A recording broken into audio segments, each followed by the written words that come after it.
It's an honor to be able to be here with you today just to share a little bit about the story of our people. As Natalie said, we are the United Homa Nation, the largest tribe in the state of Louisiana, 17,000 tribal citizens living from St. Mary Parish to Plaquemines, Jefferson, and St. Bernard. We actually have strong ties to the New Orleans area. If you're a Homa Indian and you lived along the bayous of southeast Louisiana, you could not attend school. When school finally came, you could only receive a 7th grade education. And knowing the importance of education, a lot of our people moved to the New Orleans area. So we have pockets and settlements of people who have lived here since the mid-40s, and that was for those educational opportunities. We also have strong ties because Louis Armstrong Park has a commemorative plaque that states we played stickball there and had held some of our ceremonies there. And we also shared a lot of our culture and food in the French market here in the French Quarter of New Orleans. And so we have strong ties to the city as well. Today, a lot of our people remain fishermen. They've done that mostly their entire life for generation after generation. We've had our recent challenges with hurricanes. Katrina devastated the community that lived here in the New Orleans area. A few weeks later, Rita impacted our tribal communities along the bayous. And so we worked really hard to recover from the 2 devastating hurricanes.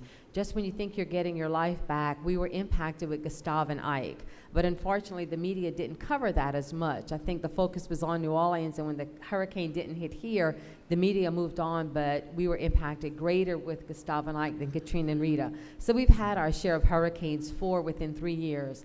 And now we're facing this recent oil spill.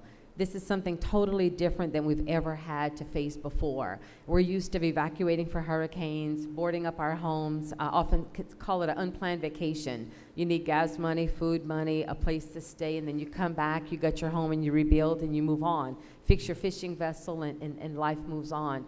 But with this oil spill, it's quite different, and it's presenting a different challenge that we've never had to face before, and it's quite frightening for us. We have tribal citizens who, as I said, remain fishermen for generation after generation. I often like to share the story of my father. He's a fisherman, loves being out on the water, has done that since he's a young child. He often shares a story that when he's out on his boat, it's like Christmas every day. He feels the joy of Christmas morning when you can't wait to wake up and open your present and untie that ribbon to see what you've got.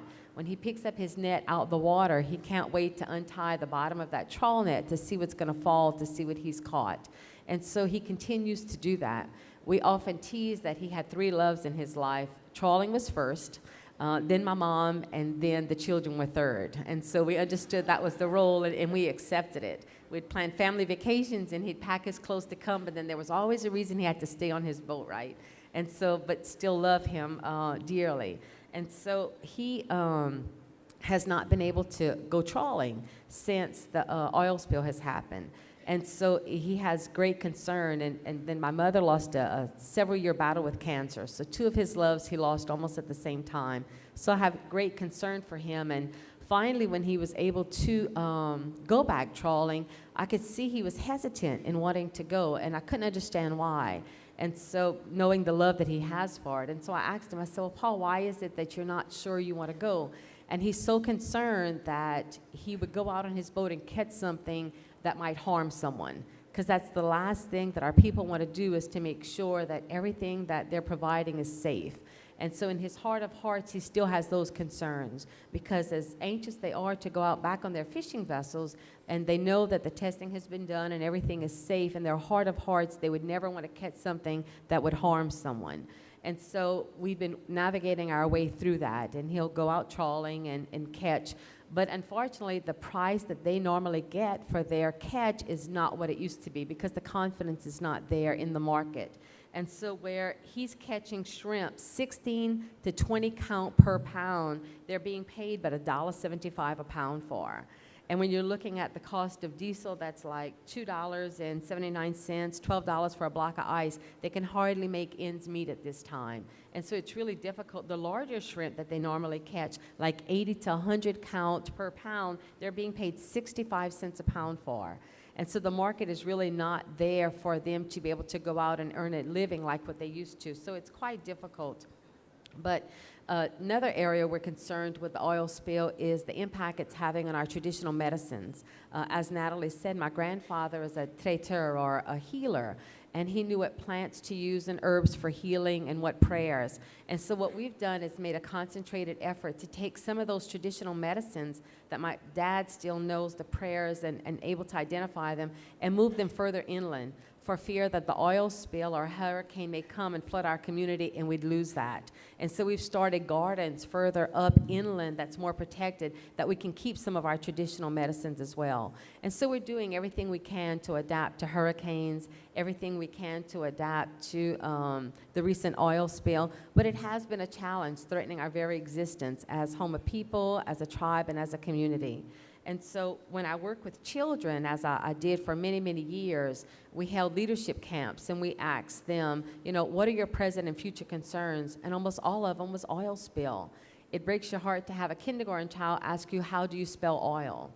And it also breaks your heart to hear children who are the first in their family to graduate from high school, the first in their family to have opportunities to go to college, and their fathers are fishermen and concerned that they're not going to have the resources to do that. You know, I grew up with my dad being a fisherman, and if you looked at the poverty guidelines, I probably grew up poor, if you look at poverty guideline standards, but never considered myself poor because we always had so much fresh seafood in our freezer. You know, if Dad didn't catch a lot, you'd put on a pound of fresh beans, and then you'd cook fresh shrimp and oysters and crabs, and so you always had a tremendous amount of food to eat, and what beautiful natural resources that the Gulf provides to us. And so when we're looking at the impacts of the oil spill, it's not only a loss of income, but it's a loss of resources that people have to provide for their families. I visited with mothers who talked about how this summer it would cost them more to be able to provide for their families because they didn't have that resource in the freezer to go to supplement the meals maybe when the income was kind of low. And so it's impacting us on many levels, and we're having to make adjustments. But we are a strong, resilient people. We're doing what we can to survive and to recover from this. And as always, I ask for continued prayers for strength, because that's what has gotten us through these challenging times. And thank you for allowing me to share.